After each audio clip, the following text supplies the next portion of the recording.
Hello everybody, welcome to the Red Voice Academy. I am Shweta and on this channel we are all about unlocking the doors to knowledge.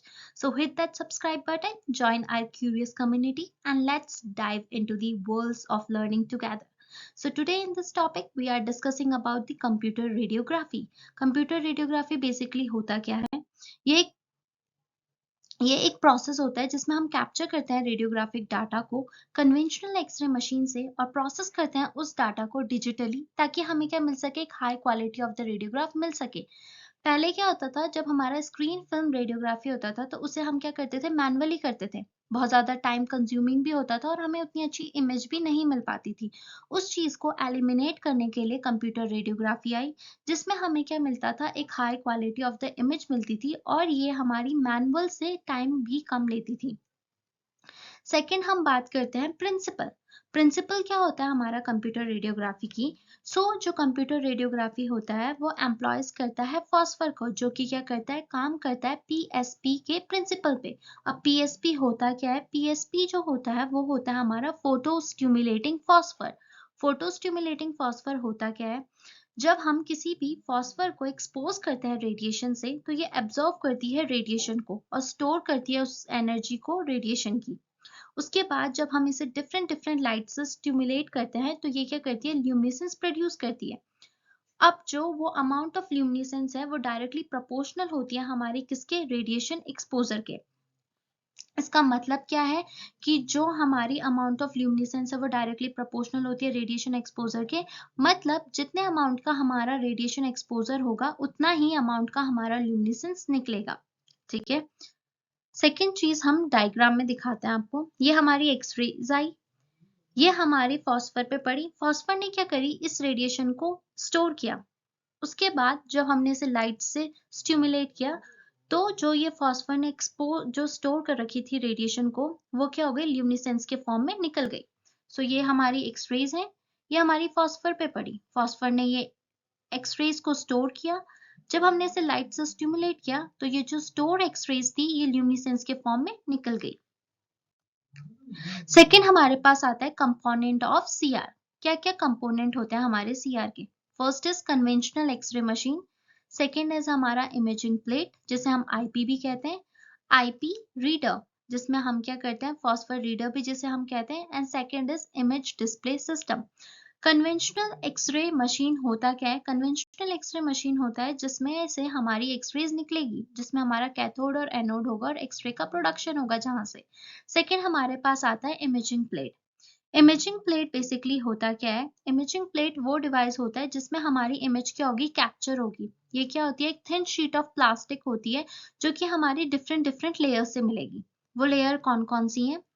First आता है हमारा protective layer, second आता है हमारा phosphor layer, third हमारे पास आता है reflective layer, fourth हमारे पास आता है कंडक्टिव लेयर एंड फिफ्थ हमारे पास आता है सपोर्टिव लेयर।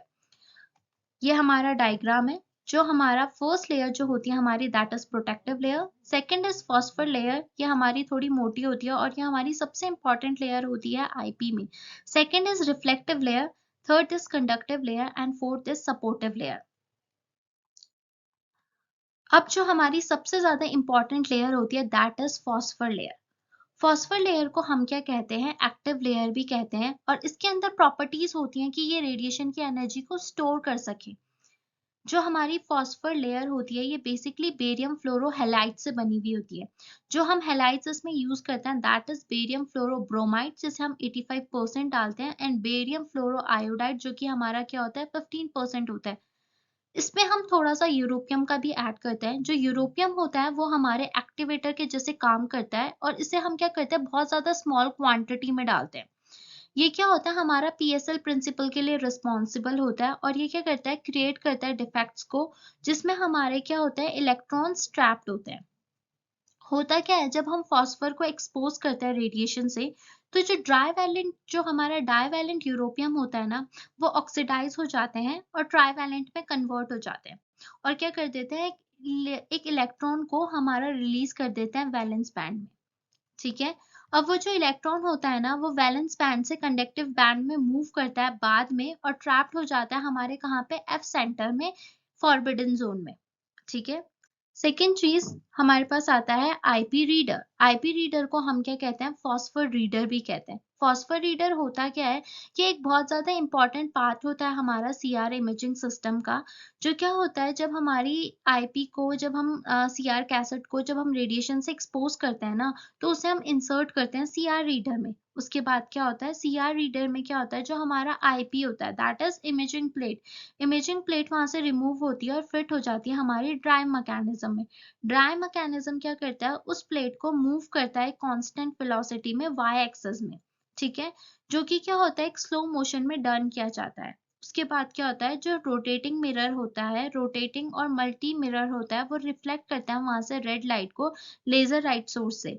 वो लाइट जो होती है वो डिफ्लेक्ट होती है फॉस्फर प्लेट पे, और फॉस्फर प्लेट क्या करती है, रिलीज करती है एक ब्लू ग्रीन विजिबल लाइट को। ये जो होता है ये हमारा फास्ट स्कैन मोड में होता है। उसके बाद वो जो लाइट होती है वो हमारी पीएमटी में जाती है। पीएमटी क्या करता है, एम्पलीफाई करता है सिग्नल को और एक हमारे इलेक्ट्रॉनिक सिग्नल देता है, जो कि हमारा फीड हो जाता है कंप्यूटर में फर्दर प्रोसेसिंग के लिए। ये हम आपको एक डायग्राम से समझाते हैं। ये हमारी एक आईपी है। आईपी को हमने सीआर रीडर में रखा। ये लेजर लाइट से हमारी लाइट आई, ये इंटेंसिटी कंट्रोल होता है और ये बीम शेपनिंग होती है। मिरर से हमारी आईपी में गिरी लाइट। उसके बाद क्या होता है, जो हमारी आईपी है इसने ब्लू ग्रीन लाइट को हमारा एमिट किया, जो कि क्या हुआ, फिल्टर से जाके पीएमटी में फीड हुई। पीएमटी ने क्या करा, उसे इलेक्ट्रॉनिक सिग्नल में कन्वर्ट किया और कंप्यूटर में फीड किया। अब क्या होता है, हमारा इलेक्ट्रॉनिक सिग्नल हमारा प्रोड्यूस हुआ और वो हमारा क्या हो गया, कंप्यूटर में चले गया। अब वो डिस्प्ले कैसे होगा, जो हमारा रीडर होता है वो हमारा इलेक्ट्रॉनिक सिग्नल देता है, जो कि हमारा फीड हो जाता है एडीसी में। अब एडीसी क्या करता है, कन्वर्ट करता है उस इलेक्ट्रॉनिक सिग्नल को डिजिटल सिग्नल में, जो कि क्या होता है, डिस्प्ले हो जाता है हमारे कंप्यूटर में, और उसके बाद हम फर्दर प्रोसेस कर सकते हैं। फर्दर प्रोसेस का मतलब होता है कि हम उसकी ब्राइटनेस बढ़ा सकते हैं, घटा सकते हैं, उसमें हमें जो चेंजेस लाने हैं हम उससे चेंजेस कर सकते हैं। हम इसे क्या कर सकते हैं, स्टोर भी कर सकते हैं, ताकि हम इसे क्या कर सकें, बाद में के लिए यूज कर सकें। ये तो था हमारा इमेजिंग डिस्प्ले सिस्टम। अब हम एक बार वर्किंग की बात कर लेते हैं कि ये सारी चीजें होती कैसे हैं।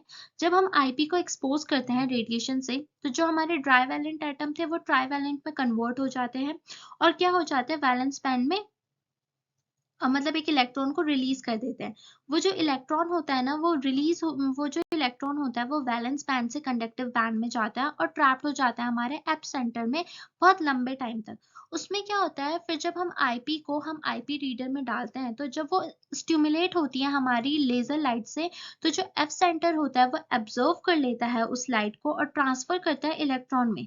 उसके बाद क्या होता है, जो इलेक्ट्रॉन होता है ना वो मूव करते हैं हमारे कंडक्टिव बैंड से वैलेंस बैंड में और एक लाइट को इमिट करता है, दैट इज हमारी ब्लू ग्रीन लाइट। अब होता क्या है, ये जो फॉस्फर होता है ना, ये एक बारी में ही अपने सारे इलेक्ट्रॉन नहीं दे देता जो इसने ट्रैप किए होते हैं। जब हम इसे बाद में ब्राइट लाइट से एक्सपोज करते हैं, तो उसके बाद क्या होता है, जितने भी हमारे ट्रैप्ड इलेक्ट्रॉन होते हैं वो सब रिटर्न आ जाते हैं हमारे वैलेंस बैंड में, और हमारी आईपी क्या हो जाती है, रेडी हो जाती है एक्सपोज के लिए, नेक्स्ट एक्सपोजर के लिए। तो ये था हमारा कंप्यूटर रेडियोग्राफी। आई होप आपको ये वीडियो समझ आई होगी। Please like, share and subscribe my channel. Thank you.